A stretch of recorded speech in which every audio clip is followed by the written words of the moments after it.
All right, welcome back to another episode of the Beyond Hockey Podcast, officially the Beyond Hockey Podcast. We're proud to announce our new name, as you can see in our beautiful overlay that I quickly last minute changed for us. The Beyond Hockey Podcast, that will change over time. Not the name, but the overlay will change. So for those of you listening on other devices on let's say Spotify, Apple Podcasts, Google Podcasts, YouTube, you can find us still at my channel, Some Lazy Guy 09, for me to host it. But the name is now the Beyond Hockey Podcast, and I will be applying that change to all the previous titles of all the previous episodes of all the podcasts that we've recorded. Welcome 4 a.m. Honey and Terma the Canadian. Welcome to the podcast. We're happy to have you. And today's guest joining us today is Satisfied Jake. So Jake, what do you got going on your end? What do you got going on Twitch? What's going on, guys? I'm Satisfied Jake for those that don't know me. I mainly stream NHL on Twitch. We also stream a little bit of other stuff, maybe some Madden, some UFC. We're huge Penguins fans, as you can see the jersey and the Penguin behind me. And yeah, we just been going on Twitch since 2014, keeping it strong. And Berta asked me to be on here, so we are here. I see some of the viewers in chat too. Thanks for making it out, guys. I appreciate it. Yes, sir. They are quick. They are quick. Yeah, I like it. I like it. So today's topics, we got a few interesting ones today. I had a lot of fun making some of these graphics, as always. Last time I made the Avengers graphics. They were decent. They weren't great, but they were there. But before we get into any of those fun topics that the chat gets to vote on, you guys get to pick who the winners are for each individual topic out of those three. But I'll leave that a secret for now. We have the league updates to assess. So I think the biggest news around the league for right now, at least for us, is the Evander Kane news. So Evander Kane signed a $2.1 million contract with the Edmonton Oilers, I believe yesterday or today. I don't know if it was announced today. It's today, right?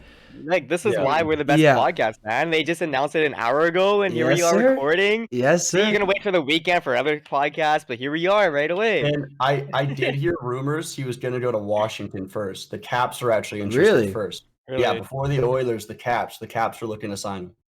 So damn, I didn't know that. I knew the Oilers were rumored, and there was one other team, but I don't remember who. I think it was Boston. I thought it was Boston too, and then I thought it was Boston. Boston shut it down pretty quick, though. Yeah, Boston shut down pretty quick. But Vancouver is always around with Evander Kane. It just doesn't happen. We're gonna get Evander Kane. I was talking to my friend. We'll get him when he's out of his prime. That's when we're gonna get him. He'll be 37, ready to retire. Yeah. Just like Ekman Larson, he's always rumored around here, and then we got him. Yeah, and he's not that old, but yeah, like this is the Vancouver thing to happen. Yeah, he's at least playing pretty well though for you guys. Ekman Larson. But anyway, what do you guys think of the Evander Kane signing? Jake, we'll start with you since you're our guest today. What do you think of Evander Kane?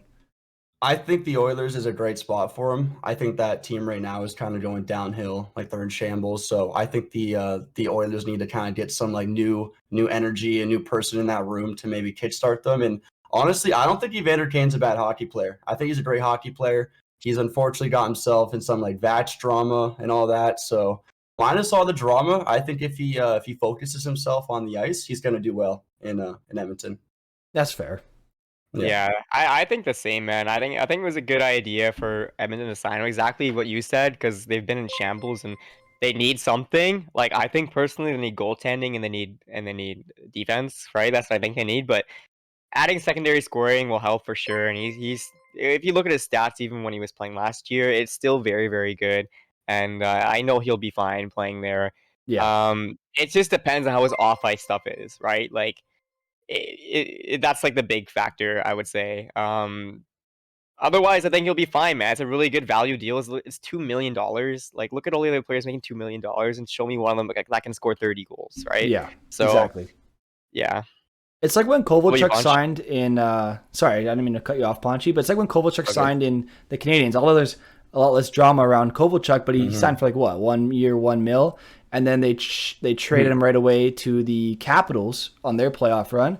But he's a guy who could have put up 30 goals on the right team, right? He was putting up really good numbers in the Canadians team, and then goes to the Capitals, plays decently well, fetches the Canadians a second-round pick. So I think that's a good pickup for Edmonton, just real quick. And I want to give a huge shout out to all the new followers of the channel, Term of the Canadian, Odin Power, J God So, Odin Power, I like it. Hopefully I didn't A miss lot of anybody. satisfied Jake people in the chat. Yeah, a lot of Love to see satisfied it. Jake Love to people. see it. But so thank you guys for the new follows. We appreciate that. You can tune in every Wednesday and Sunday at 5:30 p.m. Eastern time for the hockey podcast here, the Beyond Hockey podcast. Ponchi, sorry to cut you off. You can go ahead.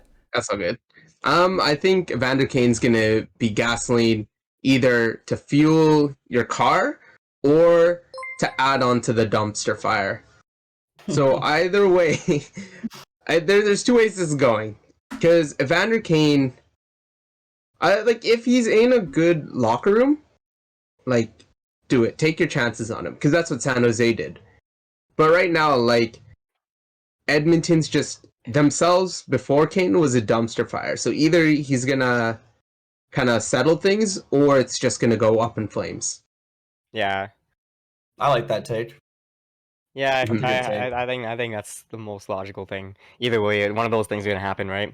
Here, But can I propose something real Yeah, quick? let's hear it. Imagine Evander Kane has some like crazy Antonio Brown freak out where he like leaves the ice, Dude. takes off his jersey and his shoulder pads, and he's like, Oh F my it, god. F Edmonton, Yeah. I'm out of here. Screw you, Yeah. McDavid. I'd be That'd be kind of so down funny. though. That'd be kind of funny. I mean, that would mark the end of his career in the NHL, but that would be hilarious and would make for a great Yeah. news story.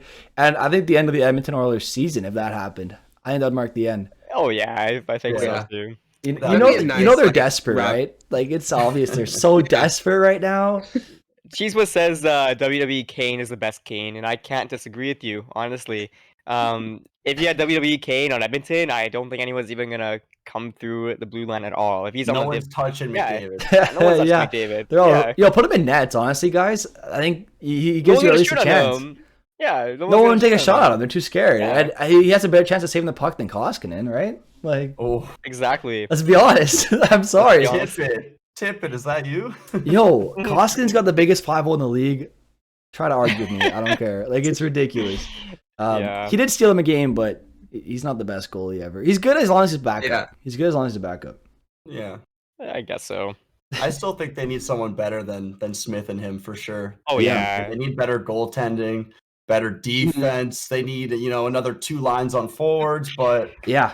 The thing they is, need man, everything. like I don't know why this happens. Like it just happens to be that Kane signed with them. But every podcast we talk about Edmonton, we none of us even like Edmonton. Yeah. And we always talk about the goaltending and defense. Do we? Yeah. And like it Yeah. just happens It's every week. It's a recurring theme.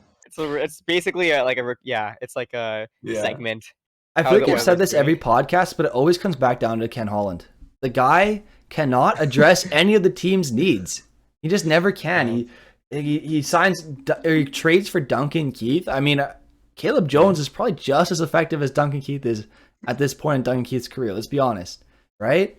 Yeah. Keith brings a bit of leadership, sure, but why are you giving up Caleb Jones and a second-round pick to take on Duncan Keith?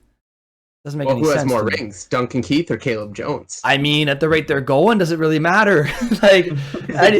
Caleb Jones is playing well in Chicago too. I like the way he plays in Chicago. So that's a trade you don't need to make. You don't need to have the Duncan Keith contract act as like an anchor to you on your blue line. You could have someone else you could have signed with that money. You could have addressed your forward situation. You could have addressed your goaltending situation that he hasn't addressed since he's got there. At the beginning, he didn't address the situation. I'm like, okay, that's fine. It's his first season. It was COVID. Like, there's only so much you can do. You keep Mike Smith for now as a stopgap. I get it. But he re-signs Mike Smith to a 2-year contract, keeps Koskinen on the books, doesn't address the goaltending. I think he signed Alex Stalock or got him off waivers, who was not that good anymore. Like, let's be honest. He hasn't really played that well lately. I think he tried to attack a player at some point. So there's just certain things like that where Ken Holland just hasn't done anything for me in Edmonton. Like, he hasn't signed any new players that are difference makers other than Hyman. Gotta give him credit on Hyman there. But other than that, like, their defense is still bad. Their goaltending is the same. And yeah, Clefbaum's injury sucks too because he's a good defenseman. They lost him for nothing. But I mean, Ken Holland's got to do something creative at some point. And I think this is the beginning of that. He signed Evander Kane. Yeah, it's an easy move to make, but it's more than what he's done. So I like that I move for agree. them. I think I agree. It's just What I think is happening is they just see McDavid Draisaitl, especially when they go on, specifically when they go on their historic paces of doing whatever they're doing, goals and points or whatever it is, and Yeah. that carries them so much. But at the end of the day, it's such a power play heavy team, and we've seen it Mhm. time and time again in the playoffs when the calls aren't the same in the playoffs, and they get bounced because they can't score at even strength, or they get outscored at even strength, right? And that's what matters the most at the end of the day. You want to be good at even strength, right? Having a good power play is obviously amazing, but that should be an added factor to how good you are. That shouldn't be Yeah. a key factor as to why you're a good team. Like because there are games you just don't get the calls, right? And then they go to the playoffs, they get bounced, and then they cry about the penalties. Like Yeah. it's just a distraction, right? Like the regular season's such a distraction, I think. And I think they just keep thinking they can make it because they're doing so good at this historic pace on this power play, and they just need a couple more scoring, I don't know, scoring depth on their bottom end of their lineup. And I just doesn't that's not the issue that needs to be addressed, right? It's just not. But round and round the circle they go every year. I mean, Yep. adding Evander Kane's great, but it's still, like you said, not addressing the true issues of the team. Yeah. Yeah, you're not going to be able to outscore every opponent in the playoffs. It just doesn't work. It just doesn't work anymore. I know you have to win by outscoring your opponent, but at the same time, you have to be able to play defense. The Chicago series was a great example where they could score all the goals they wanted, but Chicago matched it. Yeah. It's all it is. It's all it is. So I wanted to add also, Yeah, go ahead. how many more first overall picks do they need, right? And how many of them left? Like we could, like you said, you could go on and on about them, right? But like losing Eberle and Hall, Yakupov didn't pan out, so like they've had a lot of bad luck too. I think you give them like 2 more first overall picks. I think they're set. Just give them 2 more. Yeah, maybe. That's all they need. Maybe They're gonna get Bedard somehow. You just know Yeah, it. Like, put they're gonna Bedard and somehow- Shane Wright on the team, and then they're fine. Could you Let's imagine? call back Yakupov. Call back Yakupov? Yeah. We're bringing him back. He's Call coming him back. home. I don't know if Yeah. you The want great that. one's coming home. Could you imagine the reunion? Like just coming back, putting the number 10 on, he scores, skates to center ice again, the ice. on his knees. Jesus, That'd man, be that's amazing. so extra. We've been seeing all these reunions and all these movies and stuff, and all these characters coming back from childhood. That would Yeah. be the one that would pop it. Every single one of them. Really? back in Edmonton. What about the Yeah. what about the Kostitsyn twins in Montreal? I mean, Andre and Sergei Kostitsyn.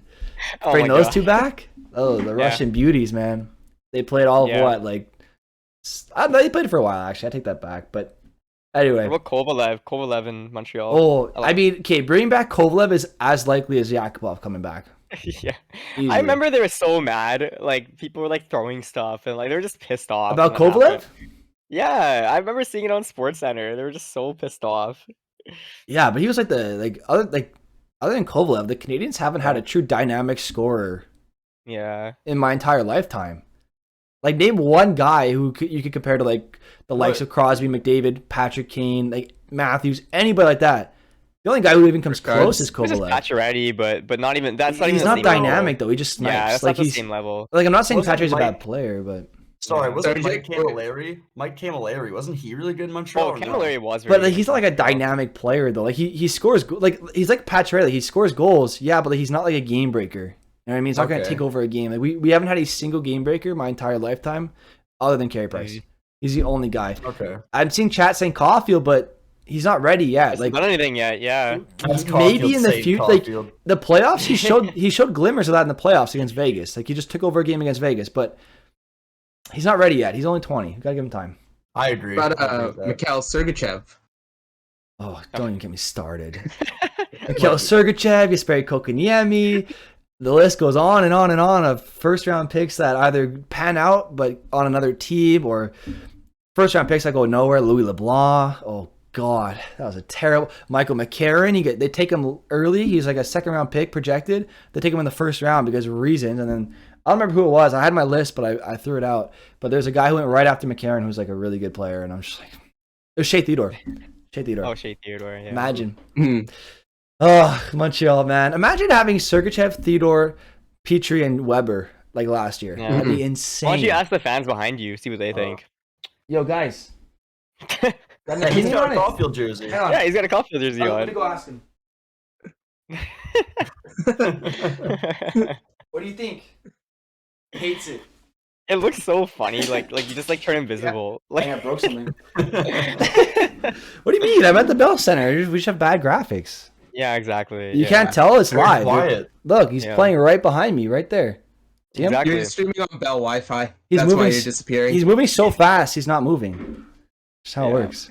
How it works, guys. Yeah, that's how it works. That's how it is. Yeah.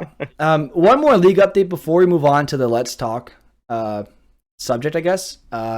I saw Jeff Carter signed. What do you think of his signing? He re-signed 2 years, $3 million, mil? I think. Pretty Yeah. good deal. Can't complain, right? Yeah, Jake. Why don't you tell us? What do you think of it? I mean, I still remember when the Jeff Carter trade happened. I was one of those that wasn't a fan of it. I thought it was a really surprising deal, confusing deal. Yeah. You look at Jeff Carter, like he's 35. You know, he's won a couple cups. You think his days are over, really. But honestly, ever since he's come to the Penguins, he's been a great third line center.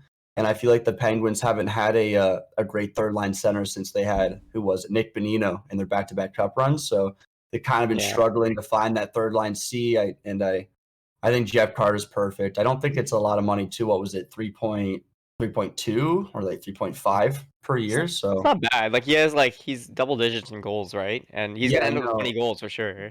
I think it's a perfect fit for us. He's got that leadership. He's been in the league since like 2005 around there. So Right. I think it's a perfect fit for us. Yeah, no, I think it's a good deal too, man. Like, just looking at his stats, like he will end up with 20 goals. He's at 12 right now in 36 games, and he has 26 points, right? So that on your third line, that's like top 6 numbers, to be honest. Like at least I don't know, at least second line winger type points, right? And Like he's on your third second line. power play. Second Oh, power there you play as go. well. So he No, gets points that's on there. yeah, that's solid, man. No, it's a good signing for you guys. You guys they've been killing it though. Like Jari's been playing so good. Mhm. Did you expect Jari to be this good this year? After last year's playoffs, no. Like I didn't expect him to be this good. I kind of expected him to have a revenge year, you could say, because he shouldn't have gone out like that last year. So I expected him to be better, but he's been putting up Vezina numbers. Like he has a good chance at winning the Vezina, I think. Yeah, And he's been great. He's been great. it's only January, but the Penguins are definitely going to make a run for it, and hopefully we see them make it to the Cup final. Hopefully. Yeah, and Mike was saying earlier, like they're just always in the. I don't even know if it was on when we were live, but they're just always in the running, like every single year. And this is just another year. Like now they got Malkin back. They're already in a playoff spot. I'm pretty sure. And then now they got Malkin back, and they're just even better. And like you said, Jari is putting up Vezina numbers. I think it's 9.26 save percentage is crazy. 3 shutouts, playing 34 games, so he has a very, very large sample size, and he has those numbers, which is just up against like everybody else that's up there in the Vezina conversation. So yeah, that's crazy good, man. And I'm excited to see the playoffs this year, especially in the East. Like the playoffs in the East is gonna be crazy. The East is so strong. It's gonna be so competitive. I love it. And just to build on that too, Jake, you can probably answer this more than I can, but so you can probably build on this after I say it. But I find Jeff Carter is one of those guys in Pittsburgh. For some reason, he's able to just play like Jeff Carter of old. Like not prime Carter, because prime Carter is obviously better than he is now. But he's able to use his wingers that you have in Pittsburgh, like Kasperi Kapanen, maybe not Teddy Bluger, but Kasperi Kapanen and some of the younger guys like Dan and Heinen. And he's able to get like the most out of them. And he's also able to fill in for, let's say Crosby or Malkin goes down with injury, which they do a lot. Carter, when he fills in on the first line, second line, he's able to put up like 2 goals a game, or like he'll put up like good numbers, like a point per game while the other guys are out on injury. There's a good stopgap player too. Like, do you find that he's able to fill in, let's say when Crosby or Malkin goes down, the leadership gap that they lose with those guys being out, but also the points. He's able to put the points. Yeah, I completely agree with that, because this season too, they didn't have Evgeny Malkin for the first 30 games of the year. So Jeff Carter was playing the second line C for the first 30 games. With Evan Rodriguez as first line center. Yeah, and Rodriguez was the first line C for a game or two there, because Crosby was down with COVID in his wrist. So I mean, you nailed it right on the button there, because Jeff Carter's been standing up, like leadership wise, locker room wise. It's definitely someone that helps the younger players. And who is it? Dan Heinen and Kasperi Kapanen. They're not playing as good if they don't have Jeff Carter. It's the little things you see on the ice too. So I think you nailed that. Yeah, Jeff Carter's been a huge piece of the Penguins, and I'm really glad he's going to be there for 2 more years. Yeah, Honestly. it seems like a perfect fit for him. Like, he's not the fastest guy, but Mike Sullivan seems like a great coach, and he knows how to surround players like Carter who are really smart with fast guys who can just get in the puck. So Kapanen and Heinen are exactly that. They're fast, they play hard, and they win puck battles. That's all Carter needs. Then all he needs to do is stand in the slot, get the puck, and shoot, and he scores. Yeah, and all 4 lines for the Penguins have been running. Like, every line is putting in the work. The 4th line works just as hard as the first line, and throughout the entire lineup, that's the way it is. So I think Sullivan definitely has a standard, and they've been nailing it this year. They've been really killing it. And so, sorry, I want to ask you another question here because I know you're a big Pens fan, and I really like the Penguins organization. I just like the way they're built, and I like their culture they have there. Because it seems like in Pittsburgh, no matter who comes into your lineup, they're expected to succeed, and they're told that they can succeed. Like, the management, coaching staff, everyone, when they have a player come into their lineup, it seems like the player just knows he's trusted to perform. So that you can have guys like Brian Rust come out of nowhere, Jake Gensel, especially when he first came in. He came out I know he didn't come out of nowhere because he was a good prospect, but he came in lights out right off the bat in that series. You have players like that, Teddy Bluger even at times, Jeff Carter, Evan Rodriguez, Dan Heinen, Kasper Kampf. Like, all these guys can just kind of come in and play really good hockey for the Pittsburgh Penguins. So do you think it's more like Mike Sullivan, or does it start at the top with Crosby and Malkin? I think it starts from the ownership with Mario Lemieux. I think it starts from Lemieux down to Sullivan, down to Crosby, Malkin, Letang, and like Crosby, Malkin, Letang are the longest lasting trio in the history of the NHL. I don't know if you guys saw that. There has never been 3 players to play their entire career more than them. So I think guys come to Pittsburgh like in the same place, Jake? Yeah. Okay. Yeah, they played together for, I think it's 18 or 16, 17 years, whatever it is. Insane, and they've been competitive the whole time. Yeah, they've made the playoffs since, I think, after Crosby's rookie year, so it's 2007 and forward, they made the playoffs. And like I was saying, I think players come to Pittsburgh and they see the history. They walk down the locker room hall. They see the Stanley Cups, 91, 92, the 16, 17s there. And there is that expectation where, you need to work just as hard as Crosby's working, because you see the 34-year-old captain, he's out there doing circles around, everyone on the ice. If you're 19 years old, you gotta start picking up your pace. So yeah, I think they definitely set a standard in Pittsburgh, and I think that's why they've been so great for this many years. Exactly. Yeah, that's a good point. And let's move on to the Let's Talk. That way we can get this segment done and move on to the power play soon. But Ponchi, I'll let you take it away with the Let's Talk. Yeah, for sure. So for those who don't know, yesterday was Let's Talk Day, and Bell essentially donates 5 cents towards mental health initiatives. Very, very important, especially around the culture of athletics in general. A lot of people struggle in that aspect of their life just because there's a huge stigma around it. And, thanking players like Carey Price, Tyler Mott, and Robin Lehner for their contributions toward athlete wellness and ending the stigma is something that needs to be celebrated a little bit more. But I want to just drop some knowledge on how we can take care of ourselves and how we can take care of others. So just for ourselves, learn to take a break. It sucks when the Sharks are getting sandbagged every couple of days. But, sometimes you have to just turn off the TV and just take a break. Watch some other teams. Take care of... I know all about that this year, man. I see J God making fun of the Canadians in Primo. I know exactly what you mean. Trust me, it's not the goaltending. Yeah. They made 50 saves for a win. He's a Habs fan too. Oh yeah, he's a Habs fan. Yeah, it's not the goaltending, man. It's the players. Actually, you know what? F it. It's the coach, man. Get him out of here. He's terrible. All right, continue. Sorry, but yeah. Take care of your body. Eat right, exercise, and connect with others. So, I'm in New Zealand. I don't have a huge group of friends just because I moved over here, but having other people to talk to, like this podcast or Berta's community, Jake's community, Mike's community, even my own community.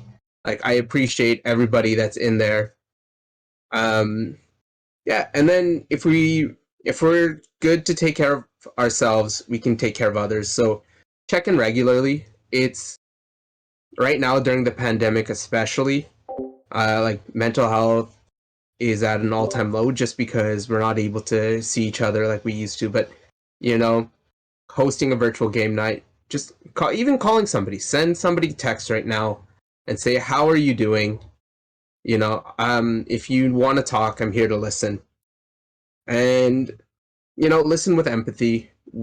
A lot of us like tend to people ask for our advice, and then sometimes we want to give our experience and knowledge, but sometimes some people just want somebody to listen to them, to acknowledge that, you know, this is hard for them and whatnot, and they just wanna vent. And Yeah. then And that's yeah. that's a big thing too, just letting people talk, right? Like there isn't always a right answer for whatever problem that you're going through, but just talking and just being a listening ear, just to let someone talk about whatever they're going through is huge, right? Like you're not always expected to give a right answer exactly, like oh, like Mhm. this is what you're supposed to do, this is how things are supposed to be run. Just listening is a huge help, right? And Yeah.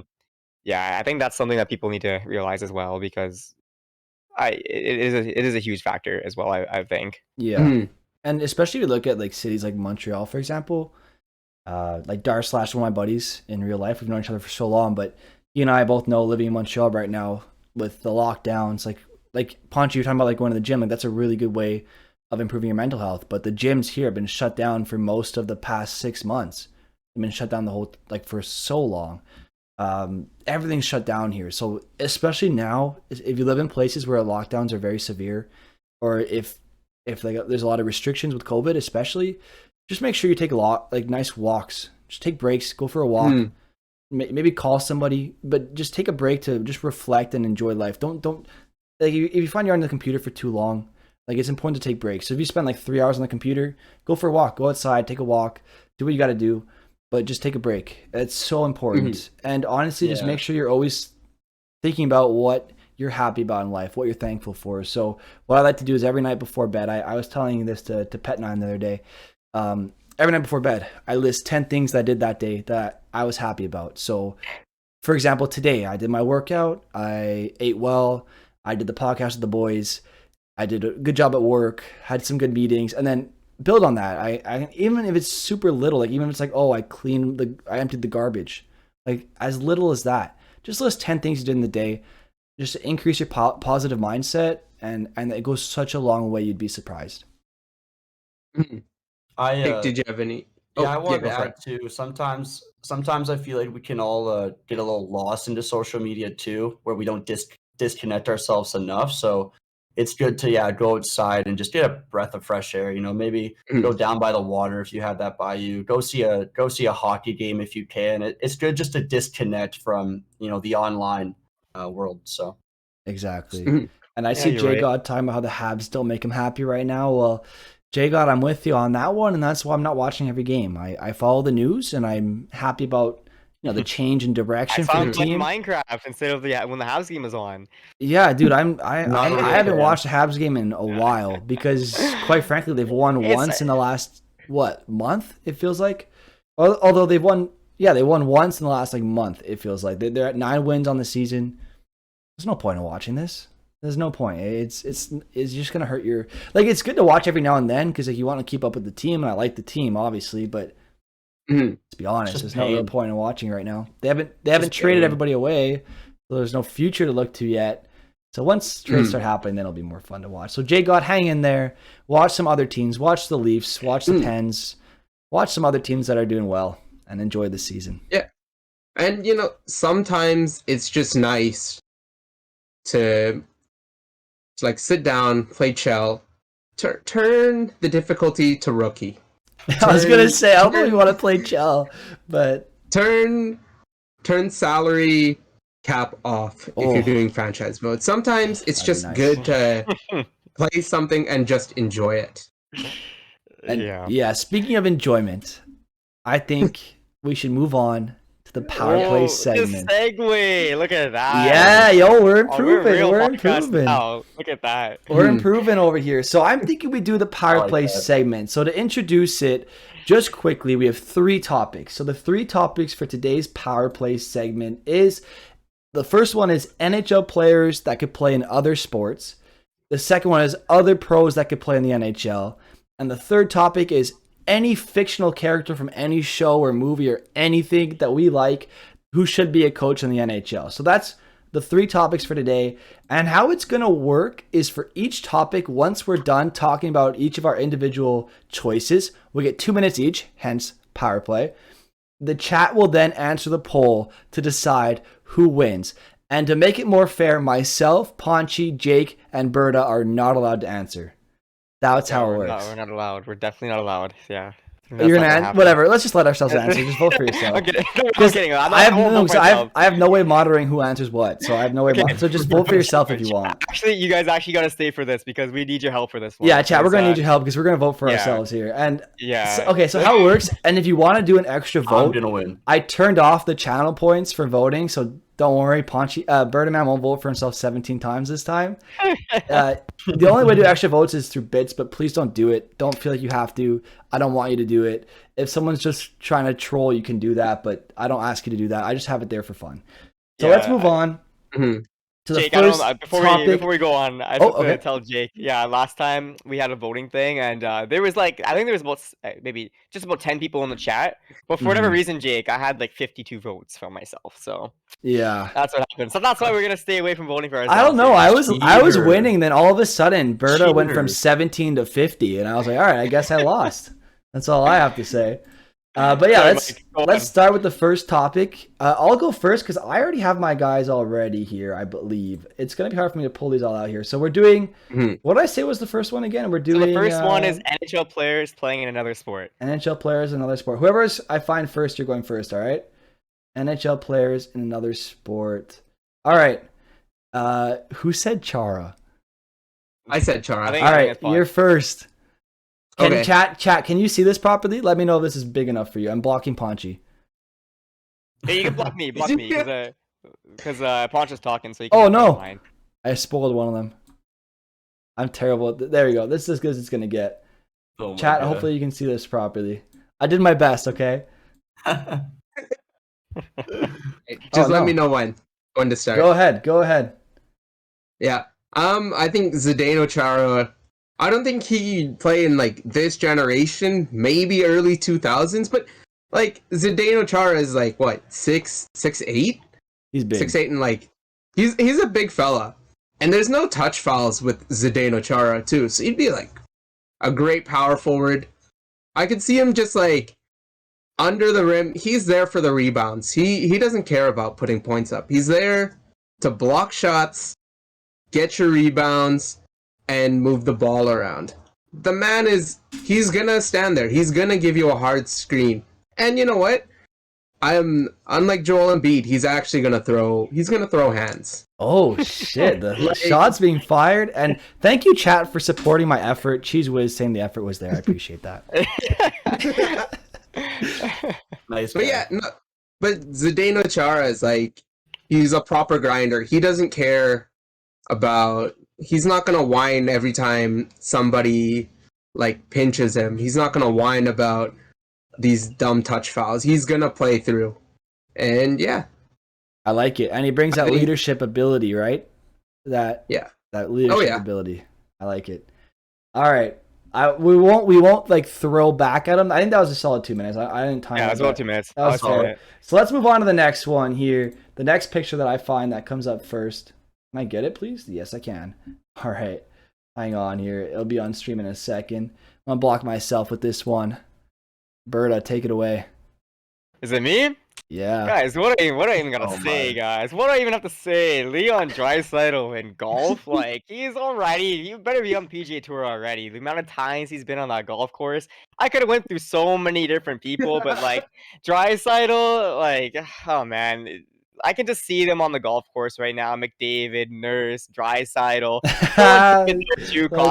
They're just all talking about talking about, oh, we didn't get a penalty call in that series, guys. Oh no, there's no penalties. Yeah, that's why we lost. We do all this stuff. We get tackled with no penalties. But listen, Draisaitl, that's what happens. Okay, when you're a power play team, that's what happens. So I think he'll be a great golfer, and I think if he goes at this pace, if they keep going at this pace, the Oilers, he's gonna have a great career in golfing, and I think it might be a runner-up for a green jacket at the Masters.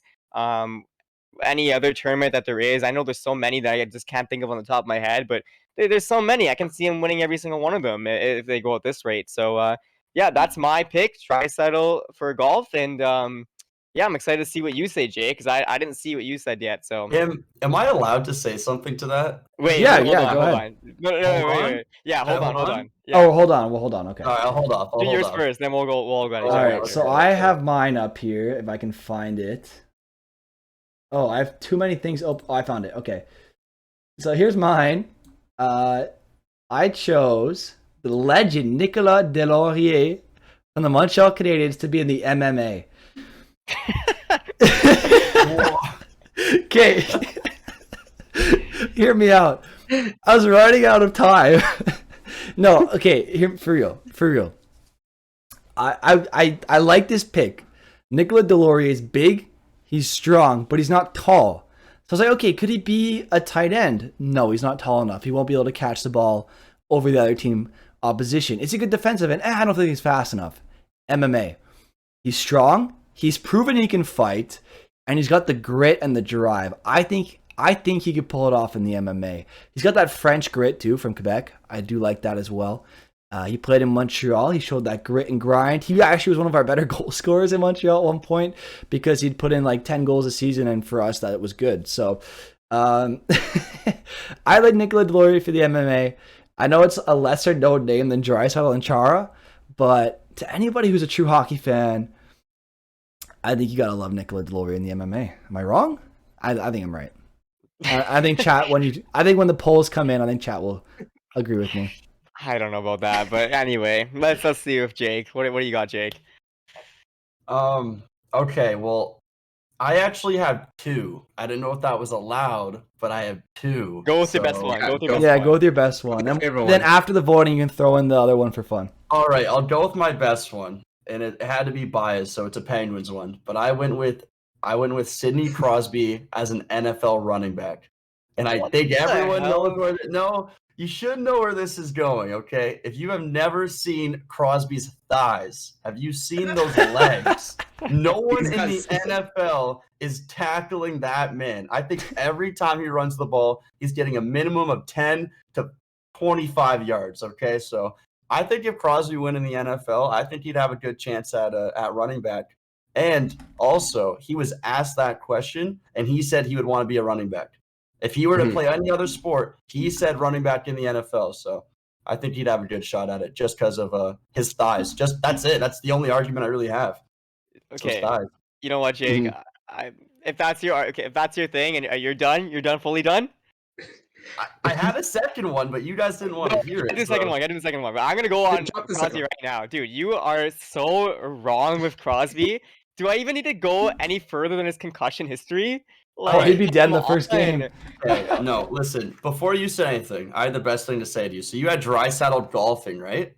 So does Dry meet Petey and Hughes on the back nine after round one since they already missed the playoffs? You know what, man? I think you should have put Hughes instead because he's already on the front nine while Dry's losing in the first round. Listen, man. You can keep on cheering for your past prime players, but you know what? I'm happy. You know what, Petey? I'm not talking about Petey and Hughes right now. What the hell? I'm not talking about this. Listen, I picked Draisaitl for a reason. He's been there so many times. He's gonna keep being there. And listen, he's probably so skillful already. He's probably doing trick shots on the course now. Like every hole is like a trick shot for him, man.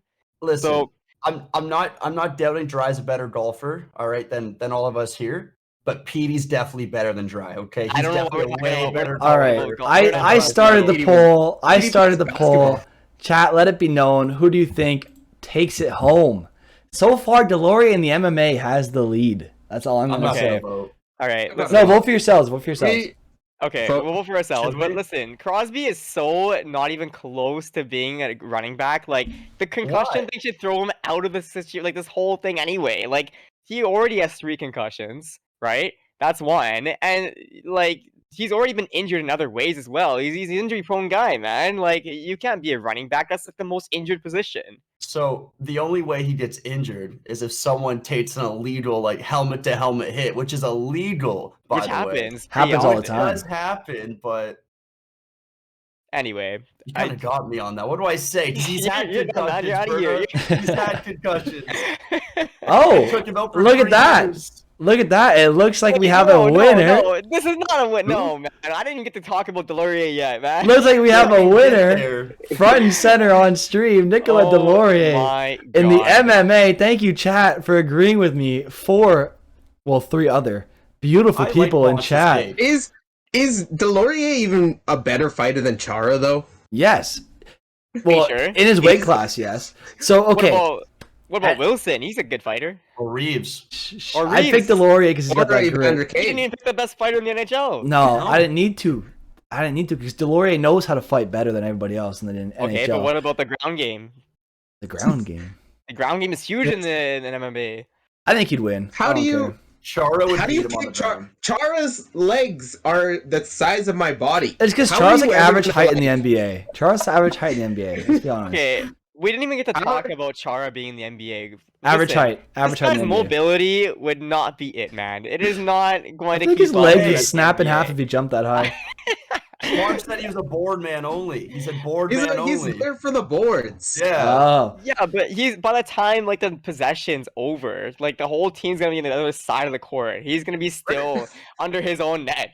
You're like, wait, guys, please wait for me. Like it's gonna be like that. Like I don't know, man. I don't think Chara is the one to pick, man. I Are don't. we, are we talking like Chara now or just prime Chara? Because Okay, Prime Chara is a little different, but I'm going by Chara now. Like I picked Drysdale for now because he's been in the golf course so many times. He has so much experience already. Look, That's why I picked him now. all I know is chat chose the right answer. Nicola I think Deloria in the MMA is the right Must choice. be biased. It has to be biased. No, This has to no, be no. biased. Most of these viewers know are what? your Hold friends up. here. I don't know what you're saying. Oh, from what I understand, Jay God voted My with me. friends will never agree with me. That's the I don't problem. know. It's going opposite. I don't know. Next poll, I will time it, and we'll at the 10-minute mark we will go put the poll in. Let us all Alright. talk about who we're gonna do, Alright, and then alright, alright. and then Yeah, that was an Wait. accident. I didn't mean to send it out that that's early. okay. Can That's I- alright. W Can I chat. Let's say- go chat. See, chat knows what's Can I up. say the other one I had since we're Go done for that it. one, right? Yeah, sure. I won't have to argue it, but I was gonna say LeBron James as an NFL tight end. That was my set. Oh, okay. Well, So- that was for like I would have said that Yeah. as well. Yeah. Maybe I should have went with that instead of Crosby in the NFL. Honestly, Well, LeBron in any LeBron's sport. not in the NHL though. We have to go for NHL About- players Yeah. in another sport. Oh, okay. But like okay. LeBron in Esports. any sport is believable. Esports. Yeah. Okay. I'd believe LeBron in esports too. I don't even care. Okay. Yeah. All right. So, I think it's time to get started on our next topic here. Players from other sports, so other professional athletes playing the NHL as the defending champion from the first power play. I think it's only fair that I introduce my character first. So I picked another French legend. What's not to love? Georges St-Pierre from the MMA. Full circle. Full circle. I went MMA Deloria, and now I go MMA Georges St-Pierre Oh, and the That was so NHL. funny. And Why the choose that reason- one? I don't know. I like the picture. So the reason being for this pick is very simple. The MMA is considered the most athletically difficult sport in the world. I looked it up on the internet. Several different reputable sites said that the MMA requires the best athletic conditioning. So therefore, I said he's got the right height to play in the NHL because he's around 5'11", 5'10", I believe. That's good enough to play in the NHL, especially nowadays. He's got the right conditioning, he's got the right athletic ability, and he's got that grit and grind to make any NHL roster. Georges St-Pierre, the French beauty, deserves every spot on any team in the NHL. And also, he was a legend in the Avengers movie fighting Captain America without any super soldier serum in him. 1v1 in Captain America with the super soldier serum. So therefore, he is equal to Captain America and hence belongs in the NHL. That's what I'm Captain saying. America is not Can real, we get man. a source? Can we get a source on that? What? Is GSP actually in the Captain America Yes. movies? He No fought. way. He fought. Yeah. The show. He's Oh a French my. He's in guy. the He's the show. French guy who Okay. fights. Yeah. It's I a didn't real remember thing. that. It's a real Okay. thing. I think that's a tough argument to follow, guys. Good luck. Berdaman, here you go. I like this one, though.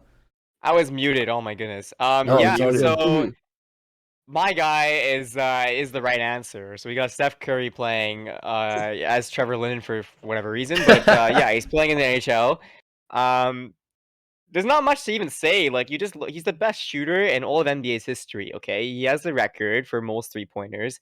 He is by far the best shooter, the most accurate shooter. He can shoot from anywhere on the court, from center, from like full court, even in the stands in his warm up every game. He shoots from like the hallway area and just try to like score from there. And you get this guy on skates. If he learns how to skate, this guy will be the best sharpshooter this league has ever seen. Like Austin Matthews, take a seat. Ovechkin, take a seat. Everybody take a seat because Curry's gonna be the guy. He's gonna be the next known shooter, the best shooter in NHL history. He's already the best in NBA history, so that's why I picked him. As long as he learns how to skate, he'll be fine. He doesn't even need to skate, man. He'll probably score from center ice. He'll score from behind his Just own stand net. there. Just stand wherever you want to stand, and he'll be fine, man. He'll be fine. So that's why I picked Curry. Do you like the photo I chose for him, too? That's a good one. That's a good one. I like Yeah. that one. Okay. Good talk. Good talk. Jake, we'll let you go next here. Okay. I think this is kind of a hot take, but we'll see what everyone thinks of it. I'm going with Kyler Murray, the Arizona Cardinals quarterback, as an NHL left wing. I was very specific when I thought of it because I Yeah. don't think he'd be a good centerman in the NHL because of his height. I don't think he'd be a good defenseman because of his height or a goalie because of his height. Let alone he shouldn't even be a quarterback in the NFL. I mean, have you watched Kyler Murray play? He sucks. He shouldn't even be in the NFL. So I think Kyler Murray laced up the skates, went and played even for like the Habs. You know, I think the Habs could use him. Put him on Caulfield's line. They can maybe use a little anyone. Suzuki. So We'll I take think anyone. Kyler Murray. I think he'd be a really fast, speedy, sharp shooting left winger, and I think I think he should quit the NFL tomorrow. Honestly, Yeah, the you know Habs what? would sign him. I can't disagree with you there, man. I don't like Kyler Murray. I think he should quit the NFL tomorrow as well. If you look at the quarterbacks now, he's not. I don't have him on the top 5. Like, there's no way. So try a different sport. However, I don't know how you think he's gonna be good in the NHL. Whoa, besides his whoa. speed. We ain't throwing shade yet. Hey, At the relax. end. Whoa. Oh, Paunchy's wait, turn. Paunch, Pump your Paunch, brakes. Paunch. We gotta hear Paunch. Hey. Paunchy, you're up. What? Okay. I love this one. Yeah, I have JJ Watt as, I guess, a defenseman. 6'5", very, very quick. He put up a 4.84 on his 40-yard dash. He has a 37-inch vertical, 10-foot broad jump. You know, he's quick, you know, and he's tough. He's a big boy, and he's a good frame for a defenseman. He grew up in Minnesota, so he does, or sorry, not Minnesota, Wisconsin. Same as legend Phil Kessel. So he knows how to skate. He's not the greatest skater, but you could definitely get him in there as a defenseman. Yeah, I can see Yeah. it. Dude, honestly, Ponch has some good takes. All right, Berta, I don't know what you're thinking. I don't know what everyone else is thinking, but Ponch is on it. Paunch is on it. He's I got don't some know. good takes. Okay, he does have some good takes, but like JJ Watt is a defenseman, dude. He's too big, man. Come on, what are you talking about? This guy's way too big. He's gonna break the ice. He'll get on the ice and the ice will break. I don't know, man. So Brent Burns is he's small. He's bigger than Burns, no? He's probably heavier than him. They're about the same, but Brent Burns moves. He does Does he though? Zdeno Chara, also very big. Chris Pronger, very big. I think Watt's Not bigger than both of every them. team all of can them. have a 5-foot huggy bear. Berta, I Berta, don't- You gotta relax. You forgot with Steph Curry. There's a goalie in hockey. All right, he shoots at an empty basket. True. All right, no That's one's true. even in front of it. He doesn't Like, know how to Steph shoot Curry's through not people. He's not Dude, sniping Curry has from the red people line. putting their arm in front of him all day, man. No. What are you talking about? Yeah, He's I'm shooting saying- over them. He's shooting over What them. happens when you get hit, though? Oh, He'll that's get up. true. He's not Small used to guy. that either. The physicality of the Yeah. game. Well, it's a smaller league now. It just is. It's with speed and it's There's with, still physicality, skill. man. There's physicality, but like look at the average Yo, weight class now by the I don't NHL. know. It's not as heavy. I don't you know. All the points you guys are making just leads me to keep believing. George St. Pierre, MMA this fighter. guy- He's got the strength. He's got the size. He's got the This speed. guy He's brought got up the Captain athleticism. America. Dude, Yeah, he got did. slapped Yes, by he Captain did. America. No. Like, It was an even they fight. got They the both full got angle. knocked down by the end of that fight. I guarantee you they did. Dude, And Captain he America had his put his shield. shield down. Bro, all he needed was his legs. He didn't even use his hands. All he needed was his freaking legs, and he beat up Captain America. Honestly, He I got, bet he got GSP saved by what's her can't even face. skate. Captain America roundhouse kicked him, and he like that was it. Like he just Wait, did you- some flipping. Wait, we can't bring up they can't skate in here because none of them can skate. I did. You can't bring that up. None of these people can skate. No, I bet you GSP out of all of them can't skate. He's got to skate the No, least. he's French. You're born in Quebec. There's no way he can't skate. He can definitely skate. Born in He Quebec. he has mud on his feet. He can't skate. I don't JJ see Watt has a JJ decent Watt. I clapper. think JJ Watt would break his skates when he put them on. Too heavy. yeah, I've seen yeah, him play exactly. hockey. What is I've seen JJ He's a play good- hockey. I don't think Watt is the one, man. Watt is not the guy to pick. I don't think. And I don't know why you guys both went the football route. Like I think I. You won. guys should have gone No one MMA. said It's the anything. most athletic Oh, inducing sport in the world. Should have gone Yeah. with the MMA. I think it's time to put the You have poll. to teach GSP how to skate. JJ Watt can already skate. Okay, well, we can't bring this into this because You can't bring the skating that's thing not into it, fair. man. They'd And learn listen, it. That's Curry is like the guy who's literally just shooting all day, practice all day. This guy is so determined to be the best that if he changes sports, that determination's gonna stay. That's man. a He didn't great want to point try to for be that's a great point for Really? George St. Pierre. Berta, thank you for bringing that up. He's so dedicated, the best Oh, at his really? craft. This guy retired pretty early, Works didn't he? so though? hard. Yeah, but he won Like, he wins everything If he he wanted to plays. be the best, there's the Nah, best to beat now. I don't know, man. He could wins go everything he fight put his mind to. He already owns Bet99. He knows what he's doing. Bet 9-9. 9-9. All right, can I start the poll? Yeah, last thing though, honestly, Kyler Murray isn't even the best quarterback in his league. I don't know how you think he's gonna be Yeah, the that's a best bit player in tough. the NHL. So go ahead, What's throw the that? poll up now. Like Wait, was chat. it best player or if they could play hockey? What? Well, they I can don't know. play I think hockey. it's just I think they overall. can all play hockey, but like I don't think he's gonna be very who is good the at best? it. Chat, vote Yeah. for a winner, vote for a character, vote George St. Pierre. Out Let's of start all the four poll. of those, Kyler Murray is going to be the fastest on the ice. That's a Curry, fact. He will be the no. fastest. I don't Okay, know.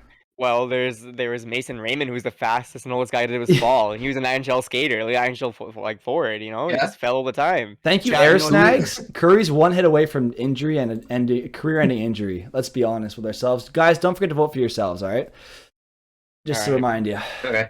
Oh man, chat. Chat seems to know what's up today. They're favoring me today. They seem to know I have the good Mike is arguments. rigging this, man. Mike is No, rigging no, this. they No seem to way. know who's got the good Guys, you arguments. guys I'm know seeing who to some vote wee wees for. in the chat. Gotta rep my French Canadian brother. That's what I'm talking about. The French Canadian culture, Man. baby, takes it I'm every the only time. one. No one else voted me. No. This is the first pick. Kyler Murray. Although I think we in- don't even know. In your Yeah. defense, you're at a bit of a disadvantage because you don't have the fun pictures to attach to. Yeah, it. So that's true. it's easier when you have a face to a name, right? Like I have no I'm idea the who only one Murray on the is. screen though, so this looks pretty good. All right, chat Oh, voted, just and it you looks won. like I Debatable. win again. It's funny how that works out. They just seem to know. That's crazy. You're just shooting the French guys, and you got. There's guys who's a It seems Montreal to be fan. working, bro. You have Jay God, who's a Montreal fan. You have yourself, like, oh man. Hey, I didn't pick the players because they're from Montreal. I picked them because I thought of them. Probably because they're They from just not Montreal. gonna get a be vote. from Montreal. All right, our last, final topic for the power play here. I think it's a good one of the best ones in the books here, in my opinion. Bringing a fictional character in from any universe of our choice to be a coach in the NHL. And I had to pick the legend, the sensei, the best sensei, in my opinion. Kakashi, Hatake, Kakashi? I don't know. Kakashi from Naruto. Probably the coolest character in that universe. He's also one of the smartest characters in that universe. I don't care what any of y'all say. He's got the cool Sharingan. He can just look at the other team's bench and just know what they're doing before they do it.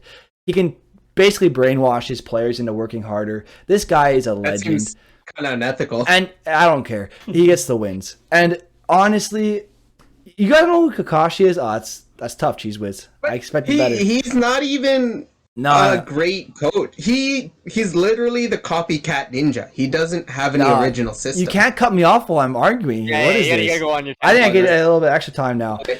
So Go. here's what I'm thinking as well for Kakashi, right? Thank you for bringing that up, actually. Copycat Ninja. He's able to learn any strategy and make it better because he's not just a copycat.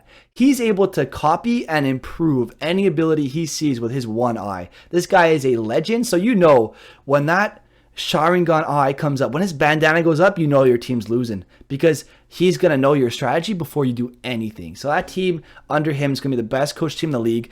And before anyone says, oh, he's not a good coach, he's not a good sensei, he trained the two best ninja in the entire show in terms of Sasuke and Naruto. The two best ninja in that show came out of this guy. So that's all I have to say.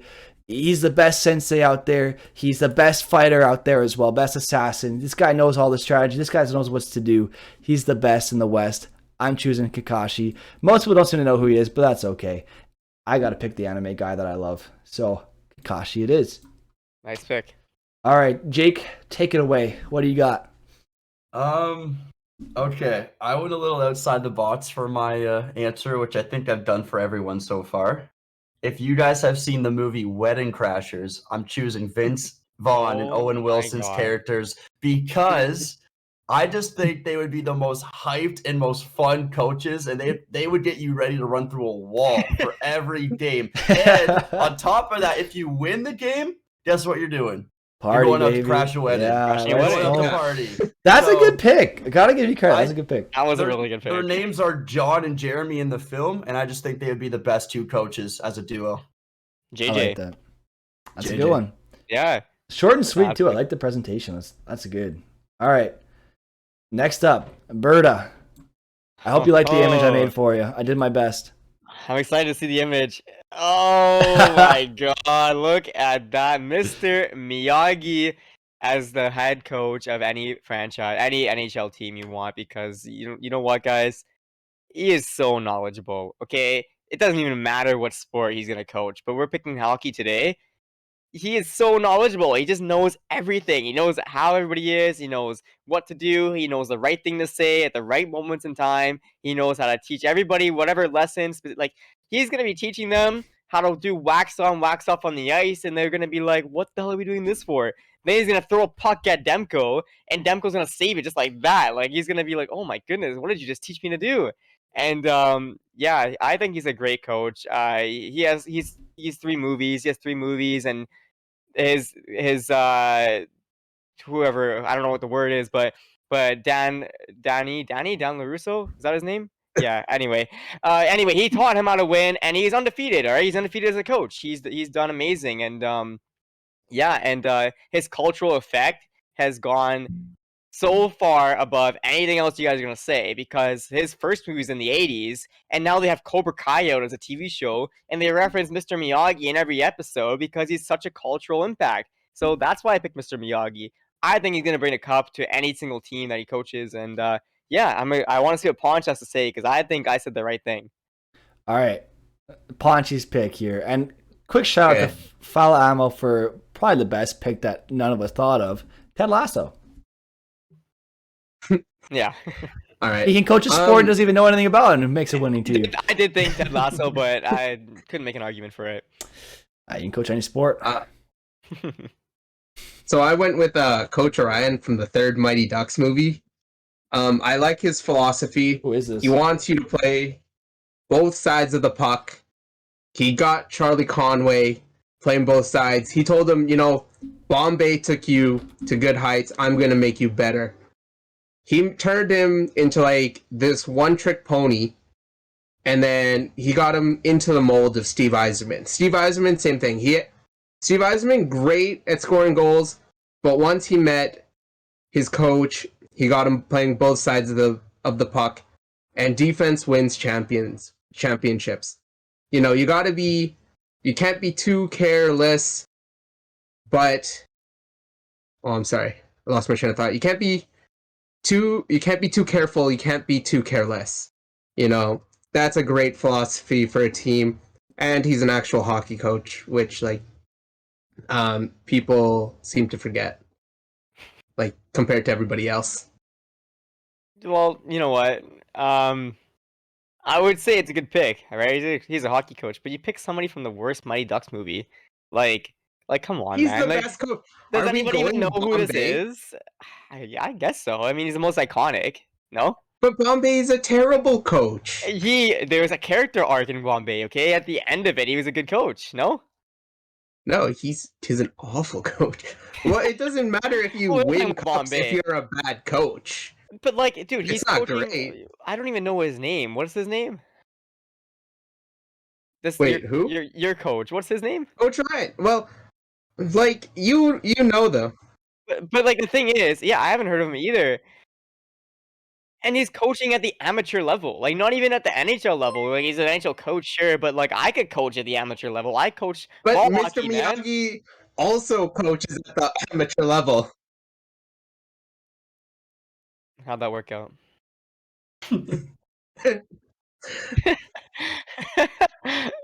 But yeah. you got a sensei from Yeah. a different dojo. You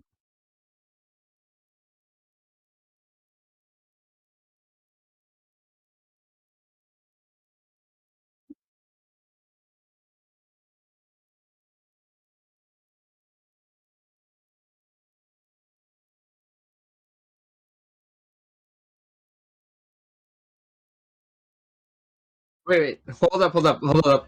Chat saying you're muted. No, you're Chat muted. saying you're muted. No, okay? he's good. He's good. Is he? I was Are muted you? in chat. No, Yeah, I was on saying stream. Kakashi is because I muted myself in chat because I was typing. Damn it. Okay. Damn it. I was saying Kakashi is the best because he trained the two best ninja in the world. I'm basically repeating myself, but not muted. Naruto and Sasuke.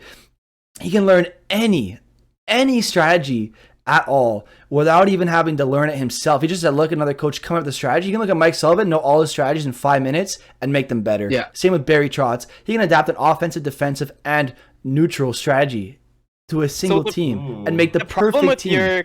the problem with legend. your coaching idea here, right? Sure. Is he's animated. Like everything in the animated like community is just all like it's just all amazing, good vibes, happy times. It Not always in ends in a good Naruto. way. Not in It always ends in a Naruto, good bro. I'm way, telling you. know, it's not the real world, man. It's not the real world. Mr. Miyagi's in the real world, okay? Whoa, he coached Dan hang LaRusso. on. He coached Dan LaRusso, an underdog, a guy who doesn't even know karate at all. He went up against Cobra Kai and Johnny Lawrence and all of them, and he won. Okay, he did the most unreal thing. Another thing too is Dan got severely injured in his battle, right? In his fight in the finals, and thought like it was over. That's it for him. Mr. Miyagi did this, and he put his hands on Danny, and he was fixed. Can you think about the I think injuries? that's unethical now. No. You think about Yeah, yo, right there. Unethical coach, honestly. I don't know. I don't trust this. Didn't Sketch. even give him proper medical care? No. He did. He came out and won the match. Okay, think about concussions. Like he fixed concussions just like that. Like if anybody gets hit in the game and you're out, or if the guy breaks his leg, just hands together, put it on Yeah. whatever's hurting them, and you're good to go. So that's why he's not only the best coach, the best mentor, but he's the best medical guy you got as well. So Honestly, why though, I think he's Kakashi amazing. knows medical jutsu, which basically just holds his hand over you and he can heal your that's bones. not a real thing. Yeah, That's not a he can real heal your thing. bones. You said he's Not a real animated. thing, not in the You real said he's world. animated. All right, hold on, guys. I get his Missing- powers. You're missing a key point here, guys. I hear a lot of winning. You know, we got to do this to win the game. Listen, my coaches, we don't care about winning the game. We Oh, you wanna just have lost the fun. argument right there. We just want to have That's fun. the No, only thing. listen, you need to have fun to Great beer win. league coach. All right. So my coaches, they're just focused on having fun. All right. So you guys know who to vote for. Just You're gonna have leave it fun. there. They're gonna have fun. Come but on, listen, chat. Let's see the Montreal Canadiens my win coaches again. don't care about a win. All right. We're focused on having fun. All right, polls available in chat. And a quick shout out to Ted Lasso as well. Hey, Dad9, how's it going? Welcome back. You know, like Mr. Miyagi's tied with Kreese for all Valley titles, right? He's not that Guys. much better than Kreese. Guys, but he's Kakashi dead. can learn Why? any strategy and make it better. And he's the best since he's got really good training. He gets his people working hard. He knows what's on the line here. we gotta take down Jake though, man. He grew up in a time of war. Hey, I've guys, been vote for sitting yourselves, here, I've eh? been Vote for listening. yourselves. Vote for yourselves, guys. Listen, No one guys, came at me again, really. I'm just okay know with that. just know that Jake over here is just looking to party. Okay, that's all he's looking for. And how is that a good thing for I'm a gonna team? win. Oh my god, I'm gonna win. Yo, wait, go. what? I'm gonna win. I think my Paunchy voted for you. I did Punch. vote for. Paunchy voted for I it. He voted for ruined it. No, Paunchy. Yes, Punch. You would have got it anyway. 3-2. Yeah, that's a solid. Yeah. Wait, I mean, chat still has a chance. No, chat. Don't vote Guys, anymore. Chat. Don't be Kick biased. off. You don't Chat. want to party. I'll take you to party if you want to party. All right, And they all wanna right. party. There you Wedding Crashers with the win. Yes. Almost went 3 for 3. Darn. See, even if we lose, we're crashing a wedding. We don't care. That's true. We're gonna have fun. Everyone goes home happy, win or loss around here. So, Or maybe if you Yeah. don't lose, maybe if you lose, you don't crash the party, then they really want to win. Oh, that's a good idea. or what if we lose, crash a wedding, and then we win our next game because we're so hyped about the wedding? That's we true. crashed? Team building's important. Either Oh, way you look at it, it's gonna lead to a win, right? It's gonna lead to a Exactly. win, right? Yeah. And But thank what you, if you lose Justin, in for the Stanley follow, Cup by the way. Finals? What if you lose in the That's the playoffs? They're not gonna crash a wedding then. Best of 7. We have time to work. All right. Yeah. You only need to win 4 games here. You can lose 3. You've got- Doesn't Yeah, matter. Yeah, you can Yeah. lose 3. You got time. You got time to crash some weddings in there. Don't even worry about it. Air Snag It's no says sweat. that he's gonna come to Van and party with myself and Mr. Miyagi, and I'm down for it, man. I'm down for it. If only Mr. Hmm. Miyagi was alive today, I'd be down. But unfortunately, no. True. Anyway, I don't know if you guys saw what Dad9 Sports said, but I agree with everything he. Owen Put Wilson, in Vince chat. Vaughn, they play off each other, and bro, they have rules. They Hmm. follow the rules and have fun. Yeah, and they bring motivation, and they have a game plan and That's promise. fair. Yeah, I agree. Yeah, Honestly, I respect those are who all won. correct things, and that's why if Dad9 Sports was here giving the argument, I would agree with Dad9 Sports. But you were giving the wrong arguments, Jake. I think you're the wrong winner, man. I don't think you're the right winner here. But Listen, you know, Berta, that's jealousy. Are you giving him Jealousy's a bad asterisks? thing. It's a bad Honestly, thing, I Berta. think his arguments were bad, but I think his choice was so good that it made up for his arguments. Does that help? I don't know. It Listen, does It was like help, that was I like a guess. backhanded compliment. I slapped you while complimenting you. Listen, I had my choices, Ow. and my arguments weren't made up, so they kind of went on the fly. Oh, that's That- fair. That could be it. That's fair. I lost hope in this chat when they did not vote for Leon Draisaitl as golfer. So No, dude, that's what made that's you when lose I- hope. Are you serious? I lost Leon hope, Draisaitl man. had no business in golf, honestly. He's a Because every golfer, NHL bro. player that's not on a good team is good at golfing. Let's be honest. Yeah, but he's That like could have been anybody from the Edmonton Oilers. owned Let's on be the real. course. You know, But that's true. Travis Green Oh, beats all 4 course. Oh god. Travis, Seager's yeah, got another goal. Travis Green would be the best golfer, hands down. Uh, And honestly, I mean, can you blame Chad for voting for the legend himself, Nicola Deloria, to be an MMA fighter? I don't think so. yes, you The didn't guy pick has right- everything didn't even you pick the want. best fighter. I did. Nicola Who Deloria used has to beat him? no. He's not the best hockey fighter. He's the best fighter. He's got everything that you want that would translate into an MMA fighter. He's got everything you could ask for an MMA fighter. He's got the French grit, the French culture. These guys don't trust me, man. The French culture, they What does don't give French up, got man. to do with You know, being like, I an don't MMA care. No, fighter? it adds to his character. Boxer, right? Pardon? Evander Kane's a proper boxer because his dad boxed. Evander Kane would have been a better pick, man. No, Yeah. MMA is different from boxing, guys. Come on, it's different. I think Claude Lemieux could take that guy on. You're saying? That's true. Maybe prime Claude. I think Lemieux. Cheese was right. JJ Watt not winning was Or did I madness. say Claude? Did I say Claude? I meant to say his kid, whatever his name is. Oh, the other Brendan. Lemieux. Brendan? No, yeah. he'd, Yeah, he'd I bite said someone and Claude. get kicked out of the It'd league. be a father-son or father-son combo. Yeah, True. Yeah, they'd win the father-son fight for sure. little tag team. That'd be a funny one to watch. Honestly, that'd be kind of entertaining. Not gonna lie. Mhm. But yeah, honestly, JJ Watt probably could have won the second one. But once again, guys, George St. Pierre, he's fought Captain America. He's fought in the MMA. He knows what he's doing. He's like a Gallagher, but he'll be better. So can't go wrong. So the first ever power play, I guess you won it, Mike. I guess. Yeah, 2 to 2. 3. I won 2 of them. He won 2 out of 3. Aw. Yeah, he won 2. Yeah. Jake won 1. Me and Ponch got donuts. Yo, Yeah. the chat loved the French Canadian picks, guys. You can't go wrong. Can't go wrong. Biased But yeah, honestly, that was a great segment. I love that. Let us know what you think in the chat. Let us hopefully know chat, you for guys those of you liked it. listening after the fact. Let us know if you enjoyed that, because I know I did. It seemed like we got a lot of engagement out of you all as well. So it seemed like everyone was enjoying it. So what's not to love? I right? kind of had something I wanted to talk about, and I didn't know if you guys were going to cover that today or not. But Yeah, I go thought ahead. maybe I wanted to talk about the Aaron Dell situation. I don't know if you guys covered Oh that. yeah, yeah. I heard about that. What happened? Not- I didn't read into it. He stepped out and he laid a nice shoulder check on. I think it's Drake Batherson, his name, right? And he's one of their leading scorers. And He injured him? broke his. Yeah, he injured him for 6 to 8 weeks. What was it? So- What was the injury? Broke his collarbone or what? Is it his shoulder or ankle? It's one of the two. I thought it don't was his know. ankle. He either Yeah. broke or something with his ankle. I don't know the actual injury, but Aaron Dell got in a lot of trouble for that. They gave him a 3-game suspension. Only? And they also only 3 games, yeah. And they also pulled up his last prior events. He's had like 3 to 4 events where he's slashed players, he's hit players, and it's all gone unpenalized, no suspension. So this is And the only first time. 3 games. Yeah, I Yeah. didn't even realize until like Sportsnet. It was when he actually did it, right? Sportsnet kind of made a highlight reel or whatever it was Yeah. of like just him doing stuff like that. I didn't even know it was like that frequent. He basically comes out of his net and shoulder, like puts a I shoulder into think- people Yeah. or whatever, and it's very The it's very size blatant. difference. Yeah, it's very I blatant. I think if a goalie lays a hit intentionally with the intent to injure, I think the goalie should be suspended for as long as the player is injured. Because I agree. the goalie has no business making a hit at all. It's not even in the rules because it's not a thing. Your goalie doesn't hit players. It doesn't happen. Like Carey Price bumped Kreider, but there was no injury. There's no one ever got hurt, right? Yeah. There's no Yeah. injury there because it was like revenge for Price getting his leg broken by Kreider or groin, or I don't know what the injury was, but it was a big one.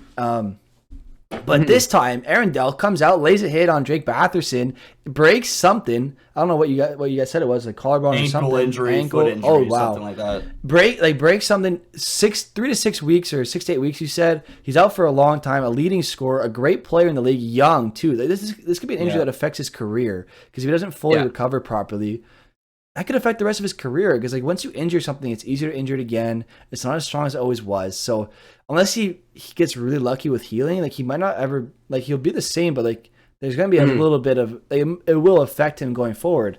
So I think Aaron Dell should be out for the remainder of the time that Drake Batherson's injured. That's my opinion. That's actually a good take. I've never heard before. I've actually never heard that take before, but I don't think it'd work if it was players. No, and that's why it's for goalies. Yeah, for goalies Yeah. specifically, yeah, that makes sense because you're right. They're not supposed to really hit people, or at least in the way that Dell does it. Like Mhm. he's out of the net, out of his crease, like fully, right? And that's how he's doing it. So it would make sense. I don't see the NHL ever doing that, to be honest. They will but never do that. They will never do that. They don't but care it is a about good take. about player safety. They don't. Let's be honest. Yeah, it's. I was like, I wanted to see what they would do. I didn't even know it was 3 games. I thought it'd be a little Yeah. bit more, but yeah, I don't know. I don't. Yeah. I didn't know he was like that at all. Like until he played that little highlight package of like what he was doing. So Yeah. like what I'm thinking was, did Dell have the puck, move it, and then hit, or did Dell have the puck, or just not have the puck, stepped out, played it, and then hit? I think in Because- this scenario he didn't have it. I'm pretty sure. I could be It's- wrong though. What I could- saw, Batherson's going around the net to chase the D-man who has the puck, and he's kind of Oh, trying to okay. shield in front of him, but he leans forward with his shoulder, and the size difference is Yeah. huge. It's Is huge. So I was going to say, if Dell has the puck and he uses his body to Shield protect it? the puck and move it, That's I different. think that's fine. But I think to like, it's still an interference if Yeah. you hit somebody without the puck. But then also, if Batherson drops the mitts and fights Dell, then he's getting a sussy, which doesn't seem too fair regardless. So Exactly. you can't do this thing. Goalies, I love goalies, but goalies also shouldn't get the same privilege of being able to hit somebody without being able to get hit back. But they also Yeah. shouldn't be able to be given the benefit of the doubt. Oh, I apologize to whoever sent the link. It Yeah. it does that to whoever's not a moderator. I know Yeah. you had no ill intent there. I apologize for you getting all your messages. I just want to You were add just to getting kicked that out. little clip. guys, Go. Batherson was also going to his first All-Star game, which now he's Oh yeah, that sucks. not Hmm. partaking in. So Yeah. that for me, I think that's a huge deal. You take this kid out of the All-Star game. That's a once in a lifetime experience for some guys, and That's definitely a tough blow for him too. So Yeah. I think the suspension should have been longer because of he's out for 6 to 8 weeks. He's missing the I All-Star think that game. makes sense. And Ottawa, And he's a like, star player. He's a leading point scorer. He's the leading Grammarly point scorer helps for you them. work So, more. or first No, or that makes second, sense. he's got to be up there. Had a great year. Mhm. Yeah, he's it's he's really a tough for that great team. player. It's devastating, that injury for them. Honestly, it is. And here, guys, I have it pulled up on stream. Let me get it open on stream here. But then they I'll can do see full it. screen, and it's open on stream. So I'm trying to hide our thing so they can watch it with us. Batherson, an ankle injury, which they're calling long-term. He's going to miss next week's All-Star game after that Oh, collision wow. with It's bad. Sabres goalie Yeah. Arundel's sneaky little shoulder right Oh! there. really The bad. Sens didn't like it one bit. Here's their So he does post-game. touch the puck, but still, that gives him the right to Oh. hit Batherson, who never touches the puck. That's a terrible hit. I never want to see anything like that in the game. And you should ever. see like just if you maybe on your own time, but just see like the other things he's done too. I didn't Yeah. realize like how many times he's done it. Like he's done it like Oh, yeah. completely out of the net. Like, Psycho. full- He's like a psycho. I've seen one where he's on the end board or like the half wall, I guess, right? I don't know who it was, but the guy didn't get injured, but there was a guy looking to get the puck, and he kind of tried to squeeze through Dell, but Dell just put the shoulder into him and just totally leveled him. And I can't remember who it was, but that one was like really bad as well. Yeah. That's a ridiculous hit, man. I can't believe he got 3 for that. Only 3? Yeah. Yeah. Yeah. Like, He that should was be a repeat offender. disgusting. Like, especially the angle he hit him at too, because Bathurst is just trying to turn right and go for the guy, and you're hitting a guy who's off balance, not expecting a hit at all. You're not expecting that. Like, as a player, if I'm going around a goal, I'm not expecting him to lean into me and take me out like that. I'm not expecting that at all. So if you're trying to go around a goalie and he hits you like that, you lose your balance, and especially the way you fell into the boards, injury. No matter who you are, that's an injury. I don't care who you are, unless you get super lucky, injury every time. So I think that has to be out of the game. Honestly, Dell, he's not even that good of a goalie. Let's be real. His career's kind of almost over here. Like, get him out. I don't care. Get him out of here. No one wants to see him. He's on the Buffalo Sabres. They're already out for the season. Let's be honest. Like, they're not going to make the playoffs. Like, if they do, it's going to be like a miracle run. Let's be honest, because they're at that point in the season in terms of their record. That's one of those hits where someone else in the locker room needs to go up to Dell and say, "Hey, like, no, you can't do that ever." No again." one's ever Like, going to do that. Someone in the locker room needs to let them know that that's just not allowed. That's not okay to do. Honestly, But though, then also, it's not up to the like, team to do that, though. was there a fight? Did somebody from Ottawa start a fight there? Or? There was no step up. How do you start a fight, though? Like, you're just going to go fight the goalie? That's the problem. Run the If you- goalie? If you try to I fight the think- goalie, you're automatically out of the game. I'm pretty sure that's how it works. If you try to fight the goalie, you're out. But then So how are you going to argue that? somebody also needs to like step up there too, because that'll let Dell like that'll send a not message. encourage him. Yeah, it'll set the tone. Yeah, because you hate it. Dell shouldn't have done that. But then also like somebody on Ottawa needs to like do something, because at that point you're just leaving your teammate out to dry. Yeah. Dude, like I didn't watch the game, but they might have started throwing hits a bit more. Like the Ottawa definitely Senators, they might have started would have throwing gotten hits dirty around, not towards Dell, but towards the rest of the team. Yeah, but to your point. Oh, sorry. Go ahead.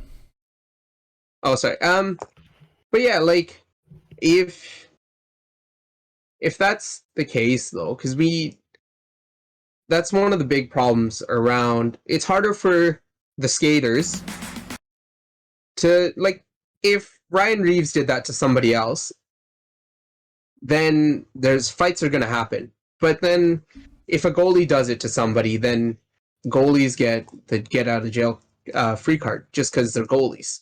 Mm-hmm. So there's a little bit of tone. There's a double standard that goes along with goalies too. Yeah. Do you guys want to watch the other clip quickly, and then we'll get back to the discussion? Yeah, go for it. Awesome. All right, so I have the other clip here. Thank you, Jay God, for sending that. I apologize if you're not being able to send links. I just have that set because I've had a lot of bots come in and send all those links, so I just banned it for people who aren't mods. But here you go. This is another clip of Arundel coming out of the net aggressively to challenge somebody. Jesus. Like, that's not even that bad compared to the other one. Oh, I remember this, yeah. Yeah, like he didn't go for the puck at all. Just Was literally this just went recent to as hit. well? I think this was last year, maybe. A year or two ago. Yeah. Yeah. What an idiot. Yeah, so I guess it was Forsberg who got hit, I think. I think that's what Jake was saying. He But- took it well. Yeah, he was fine. He popped right back up. Mhm. Finally, a player on the Sabres that can hit. What a comment. Oh my Yeah. goodness. This is uncharacteristic. He railed Mark Stone a few years ago. Yeah, there's a bunch of them, man. I didn't even know there was that many. I saw a segment by Sportsnet. It was like a little 2-minute YouTube video, and it showed about 4 instances. That's of what I him. saw as well. Yeah. Yeah, this shouldn't be allowed. And no, sorry, it was Jake who said like, oh, like someone in the locker room should go up and tell him. Like in an ideal world, yeah, that would happen, but it's like it shouldn't be relied on the teammates to make sure he's following the rules. The NHL should have it very clear as to what you are allowed and not allowed to do, and that's the biggest issue fans have had with this league for so long. Is people don't know what's allowed. People don't know what a rule is anymore. Like you'll watch one game, the Canadians. Christian Deloria gets knocked out by Jared Spurgeon. Spurgeon scores right after doing it.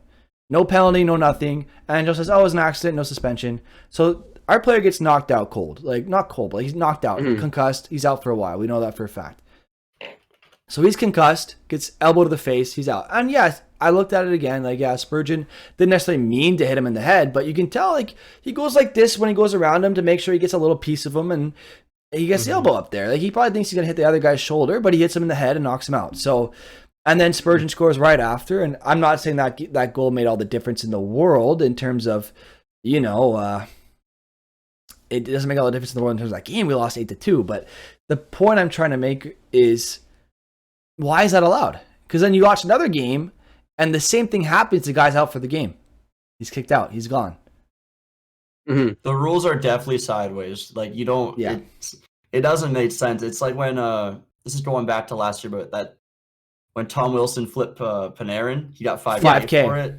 5K. Like where It doesn't make sense. where do we draw the line? That was so stupid. And their I remember arguments for that were so bad too, because they're like, oh, well, because it's not a hit, his priors don't apply. Yeah. Because it's in a scrum, his priors don't apply. So his And past do you guys history- remember the next game? What happened? Yeah, between it was those a two line teams? brawl. It It was was a line for the brawl. whole game. It was The whole game never Yeah. stopped. Ryan Strome was fighting. Mika Zibanejad was fighting. Panarin wasn't playing. He was out. But like Zibanejad, Ryan Strome. Like I don't want to see Ryan Strome fight.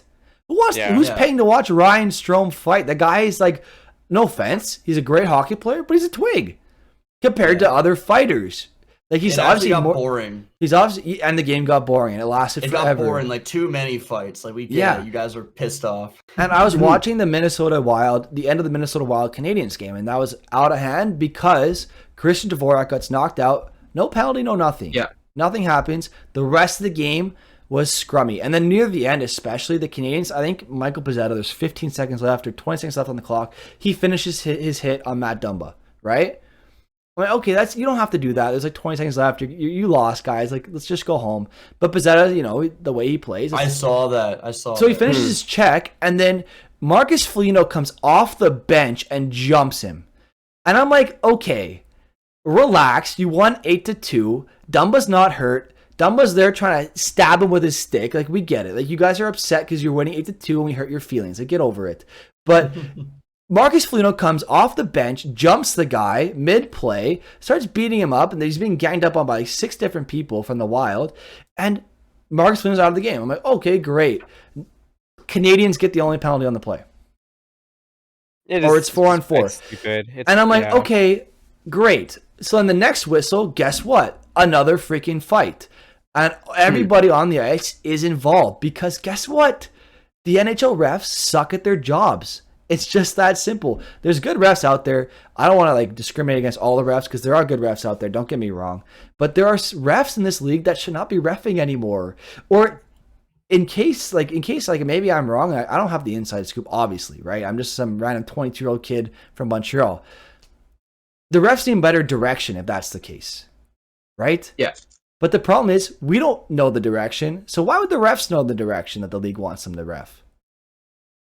Right? That's a good point. And they've already proven the refs that they use game management. If your team gets a penalty, you know the next penalty's going to the other team, more than likely. almost like 90% of the time, if you get a penalty, the other team's going to get the next one. No matter what happens on the ice, unless it's blatant, the other team's getting the penalty. So they even out penalty calls. They use game management. Certain things are called in one game compared to the other because one ref has a certain opinion on it compared to the other ref. They have different subjective opinions on each penalty and what's a penalty and what's a hold, what's a hook, what's a grab. Like they have different opinions on each thing. So that's where the issue comes because let's say I'm a Habs fan, I'm watching a game and our ref is Chris Lee, for example. And this guy's literally trending on Twitter before every Habs game that he refs because he's so bad and hates the Habs. And I think he's either said it or it's proven that he hates, he's outright said that he doesn't like the Canadians. So anyway, that's another topic. But the fact that a ref trends on Twitter before a hockey game is embarrassing. Why is your ref the number one topic on Twitter before a Habs game between the Habs and Flyers in the playoffs? Yeah. Why? That's all I have to say. But then also, like, let's not forget, refs are people. Absolutely. And absolutely. yeah, so they, like, I hate reffing. Reffing's like one of the worst jobs, and I hate it when people It's ask tough. me to ref. Because I'm never going to please everybody. So the refs see what they see. The linesmen see what they see.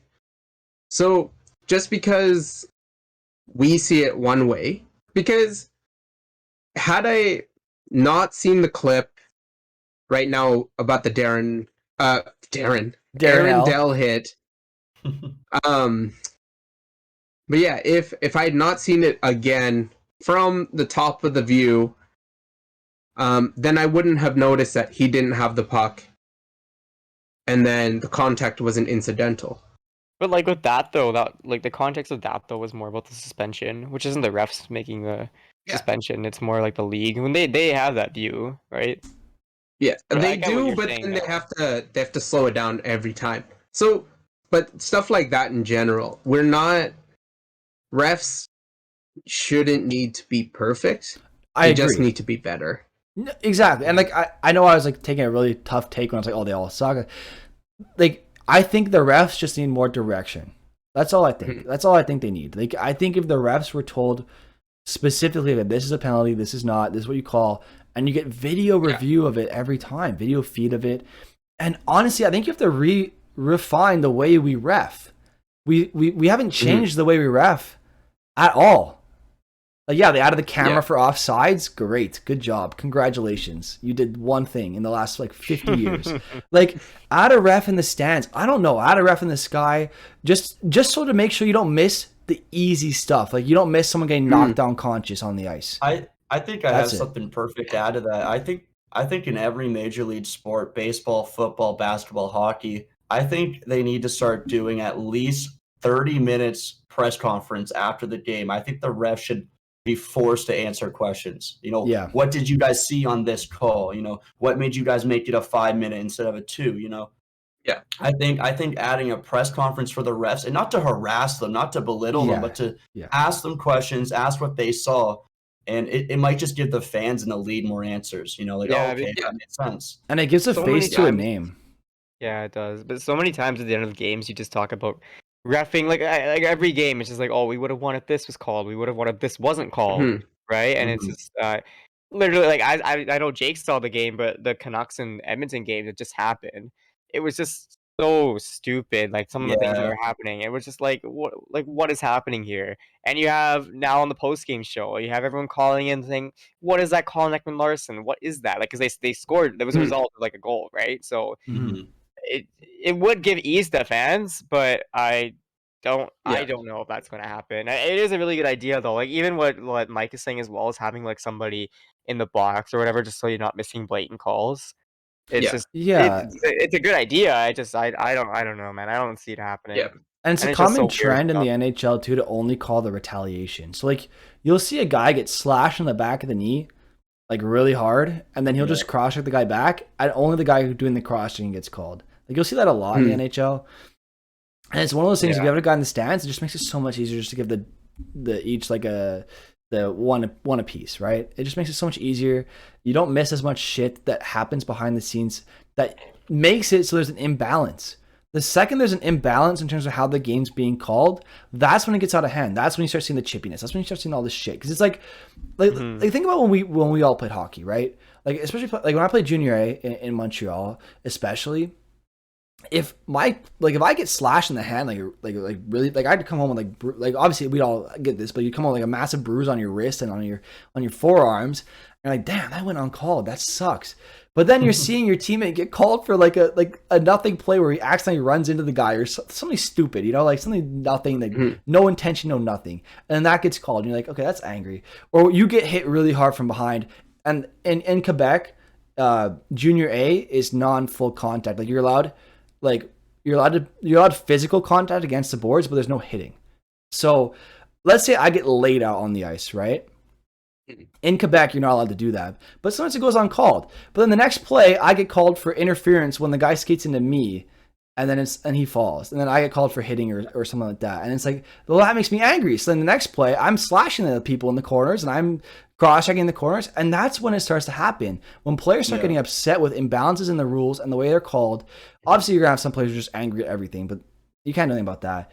But as soon as there starts being things like that, where there's an imbalance in the way things are being called and players start feeling like it's unfair, that's when you start getting the chippiness. That's when you start seeing shit like the Minnesota Wild Montreal Canadiens game. That thing was a joke. The end of the game lasted 17 minutes longer than it had to.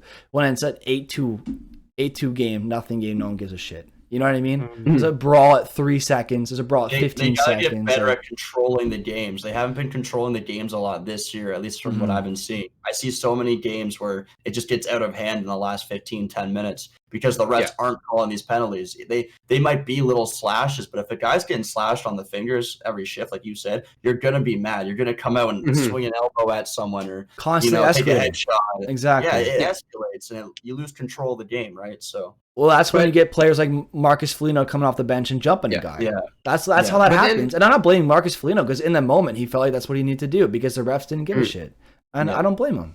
But then, okay, so no ref's gonna call 100% of every slash. Agreed. What would be the acceptable percentage that they call it? I think at least 80%. I don't even think it's that. I just think it's just called a game like the same way throughout the whole game. The whole game. That too. Like I think it's a consistency of like how you're gonna call the game because in the playoffs it's not gonna be like that. Like say it's whatever 80% like you said, Mike, in the season. Then the playoffs it's gonna be like whatever 20. like half of that. Yeah, 20. like 20. So I think it's fine. Like just as long as you're just staying consistent of how you're calling the game, I think people wouldn't care. They wouldn't care as much. And also just to like build on to like growing. Remember last week we talked a lot about like growing the game, right? Yeah. You grow the game through your stars. You grow the game through goals. You think if you call the rule by the rule book, and like you might have a little like a period of time, like an adjustment period, like everything. But you'll have an adjustment period where you're gonna have a ton of penalties every game, but the players will adjust. They always do. They always adjust. You're gonna have a little bit of adjustment period, but once the players get used to the way the rules are called, and playing a clean hockey game like you're supposed to, you won't see any issues like that. Like if they really come down on slashing, hooking, everything, they just come down on everything, and like there's a ton of penalties every game. You're gonna see your stars score a bunch of goals. Number one, you're gonna see more goals per game, which is fun for everybody except for goalies. And let's be honest, people like goals, so there you go. And 3, you're going to have less brawls every game because everything's getting called. Well, not everything, but almost everything's getting called. So, and especially giving out embellishment penalties as well. Those are important too because obviously you're going to have players who exaggerate everything. And that's where the guy in the stands comes into play because the ref's going to see the guy fall in the background, but he's a little far away and he didn't see the whole context of what happened. But you're going to see sometimes embellishment penalties. And I think it's great having reviews on a guy in the stands to confirm the penalty. Where, for example, Thomas Mechanic one year, I remember this very vividly because I thought it was so funny. The stick comes near his face, but it doesn't hit him. But he goes like this and he reacts and he falls to the ice. And the ref calls the high stick. Yeah. And in the review, you can clearly see it never hit him in the face. It hit him like the shoulder or something. It was still a high stick, but not in the face, right? Hit him in the shoulder area. But he reacts as if it hit him in the face because he knows this was going to get the penalty. And even the refs, even if they see that after the fact, they can't go back and change the call. They can't even add an embellishment penalty. You're not allowed to do that. You have to call it mid-play. But so I think if you add the ability to give embellishment penalties, you're opening the door wide open for just a clean, crisp hockey game. You're going to get games that get out of hand. That happens no matter what you do. But every game lately just feels out of hand every time. It's frustrating. So frustrating. Yeah. I have nothing to add to that. Except everything is correct. Everything you said. I have something to add actually, because you mentioned something about like protecting the superstars, right? You got to make the right calls on the superstars. I feel like there's a big gap there, honestly, in how you make that call, because with Berta, what he said, the Edmonton Vancouver game, it felt like you couldn't touch McDavid. Seriously, it felt like you couldn't go near him. And then and I've watched Crosby his whole career as a huge Crosby fan. That guy has taken a lot of abuse, especially in his early years, where if you flip the calendar over to 2006, you would be saying, like, why isn't this kid getting the calls? He didn't get any calls. And then if you called something, if you touch Crosby and call something, it's he gets all the calls. But I don't really know what they need to do with it, because if you call a penalty, like if you touch McDavid, you call a penalty, they're going to complain and say, oh, the superstars get the calls. And then you don't call a penalty towards them for a few games. It's, these guys never get the calls. The narrative kind of changes just by the week, I find. So, well, that's another issue too. I think, that's another issue too. They're not consistent. Like one game, they'll call everything that happens to McDavid, and then he'll go a month without getting a call. Like you look at his playoff track record here. I don't think he's ever drawn a penalty his entire career in the playoffs. His entire career. No, really? Yeah. I think he's drawn, if he's drawn a penalty, it's been one time. And you look back at the Winnipeg Jets series where the Edmonton Oilers lost to the Jets, McDavid didn't draw a single penalty. Meanwhile, if you look back at clips of that playoff run, you could at least count like 17 times where there should have been a penalty called. And the Jets figured it out, and cheers to them. They figured it out. Good for them. They won fair and square because they knew the refs weren't going to call anything against McDavid because they didn't want to. Because they started tackling him. They had two guys tackle him at one point, bring him down to the ice and just tackle him, and then take the puck away and go the other way. One guy literally put his stick between his legs, went like this and tripped him and knocked him into the boards, took the puck went the other way.